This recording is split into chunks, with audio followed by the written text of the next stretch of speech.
Hello, আসসালামু আলাইকুম। শখের খামার ফরিদপুর ইউটিউব চ্যানেল এবং ফেসবুক পেজ থেকে ছোট্ট একটা শর্ট ভিডিও নিয়ে চলে আসলাম। তো আজকে হচ্ছে আমার সোনালী সুপার হাইব্রিড মুরগির বয়স 37 দিন। তো 37তম দিন সকালের আপডেট আপনাদের সাথে শেয়ার করব। তো ভিডিওটিকে স্কিপ না করে অবশ্যই শেষ পর্যন্ত দেখবেন এবং শখের খামার ফরিদপুর ইউটিউব চ্যানেলটি অবশ্যই সাবস্ক্রাইব করবেন।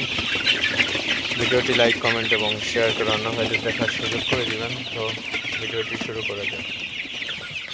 তো আপনারা দেখতে পাচ্ছেন আমার সোনালী সুপার হাইব্রিড মুরগিগুলো কিন্তু মাশাআল্লাহ খুবই ভালো আছে এবং সুস্থ আছে। তো মুরগিগুলোকে সকালবেলায় ফ্রেশ পানি দিয়ে দিলাম। তো আপনারা দেখতে পাচ্ছেন আমার সোনালী মুরগিগুলো কিন্তু পানি খাইতেছে। তো আসলে ফ্রেশ পানি সব সময় দিয়ে রাখা উচিত, কারণ এই প্রচুর গরমের মধ্যে যদি আপনি ফ্রেশ পানি মুরগিকে না দেন সেক্ষেত্রে কিন্তু মুরগির হিট স্ট্রোক হতে পারে। আপনারা যদি সকালবেলায় পানি দিয়ে রাখেন, ওই পানি যদি দুপুরে না চেঞ্জ করেন সেক্ষেত্রে কিন্তু পানিটা গরম হয়ে যায়। যে তাপমাত্রার গরম, তো এই গরমের কারণে কিন্তু পানিটাও গরম হয়ে যায়। তখন কিন্তু গরম পানি খেলে মুরগির কিন্তু স্বস্তি থেকে আরও অস্বস্তিটা বেশি লাগে।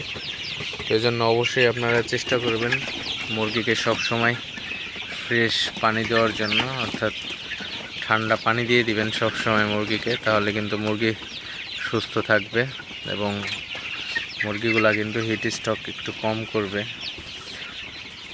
তো আমি সব সময় কিন্তু আপনাদের বলে থাকি যে মুরগিকে সব সময় আপনারা 3 বেলা মিনিমাম প্রতিদিন সকাল, দুপুর এবং রাতে মুরগিকে ঠান্ডা ফ্রেশ পানি দেওয়ার চেষ্টা করবেন, তাহলে মুরগিগুলা সুস্থ থাকবে এবং মুরগিগুলার কিন্তু আপনার হিট স্ট্রোক কিন্তু অনেক কম করবে।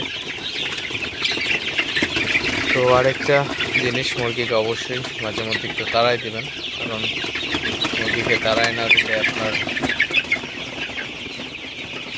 মুরগিগুলা খাবার সবগুলা সমানভাবে খাইতে পারে না। তো এই জন্য অবশ্যই আপনারা মুরগিগুলোকে মাঝে মধ্যে তাড়াই দিবেন, তাহলে কিন্তু আপনার মুরগিগুলো খাবার খাবে এবং মুরগিগুলা হাঁটাচলা ভালোভাবে করলে কিন্তু আপনার মুরগিগুলাও সুস্থ থাকবে।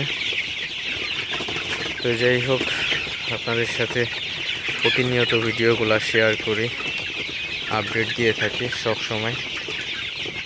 তো অবশ্যই ভিডিও চ্যানেলটি সাবস্ক্রাইব করে অবশ্যই সাথে থাকবেন, ভিডিওটি লাইক করে দিবেন এবং কমেন্ট করে জানাতে পারেন আপনার মতামত। তো দেখা হবে অন্য কোনো নতুন ভিডিওতে, নতুন কোনো আপডেট নিয়ে। সে পর্যন্ত সবাই ভালো থাকবেন, সুস্থ থাকবেন। আসসালামু আলাইকুম।